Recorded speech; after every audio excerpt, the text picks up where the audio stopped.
Samahan niyo ako manguha ng kalamansi at konting gulay na gugulay. Malilitas ako ng kalamansi.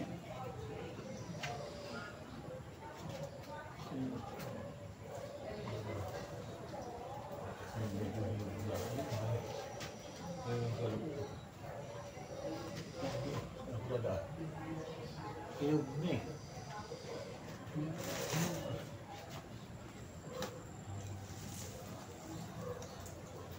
Ay ko.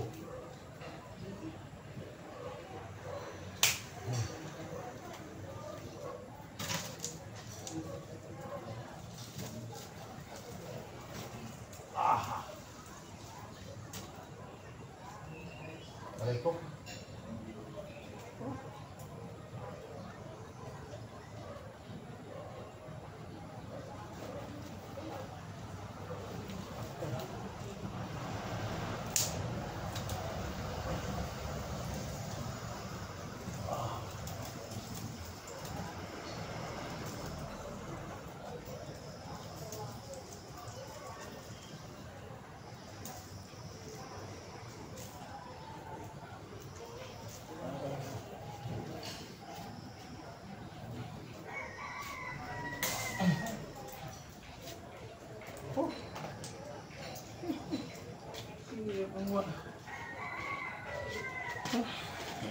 Baka tayo ng pang-ulam na kalamansi ko.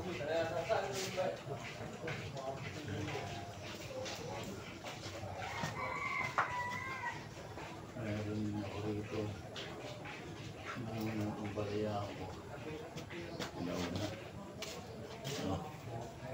Kala mo kalamansi pero bunga siya ng ampalaya. Halika, samahan niyo kung tingnan natin yung aking mga suha. Ang suha ko rito iba. Ito. Ayan o.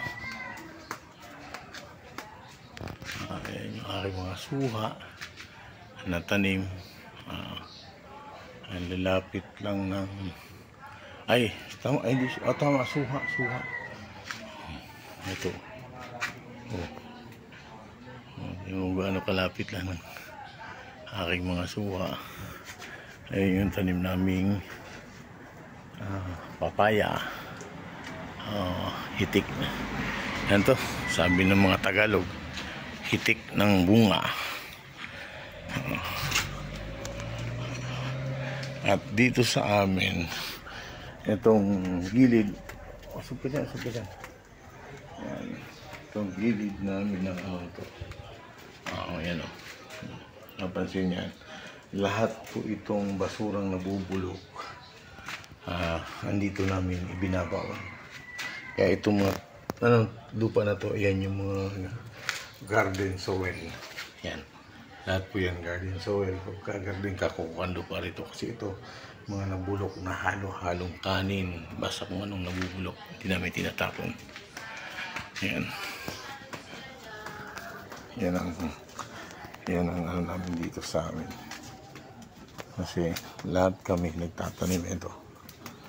Ito may gabi rito. Meron kaming luya. Ayan, nasa mga pasulang. Malunggay, nasa pasulang. Diba?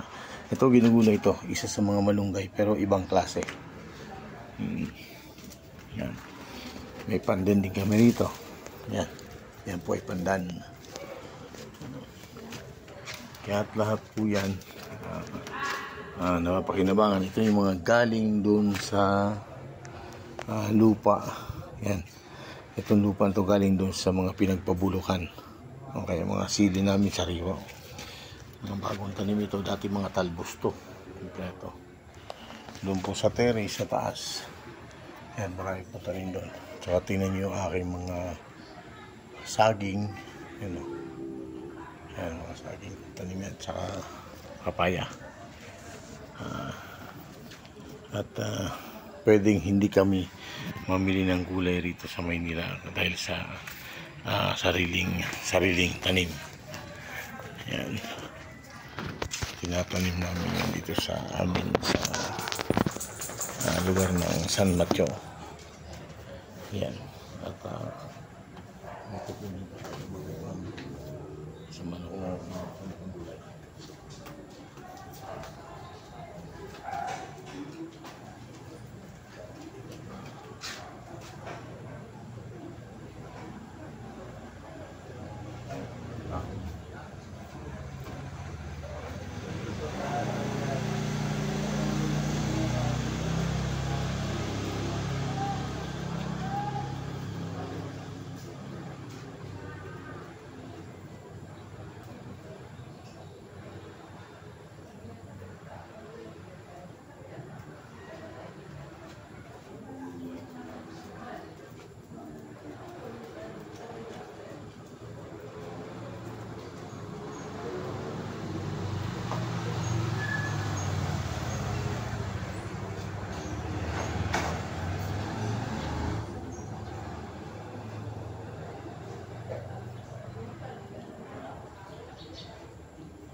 tayo ng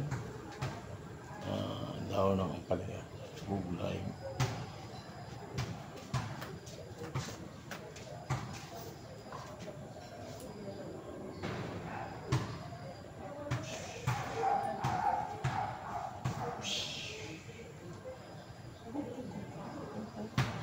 Lalabas ka?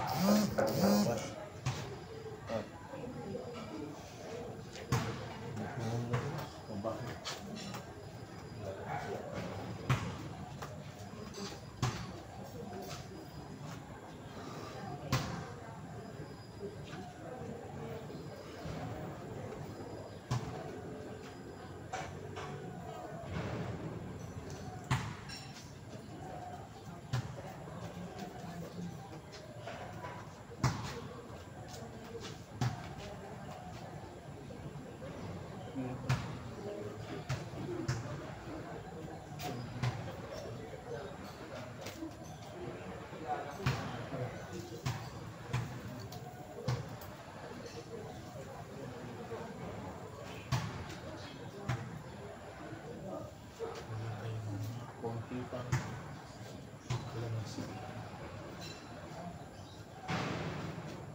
Nandito na kasi sila mama. Hindi sila makakakuha ng hinuli kalamansi. Sayang. Okay, bye-bye.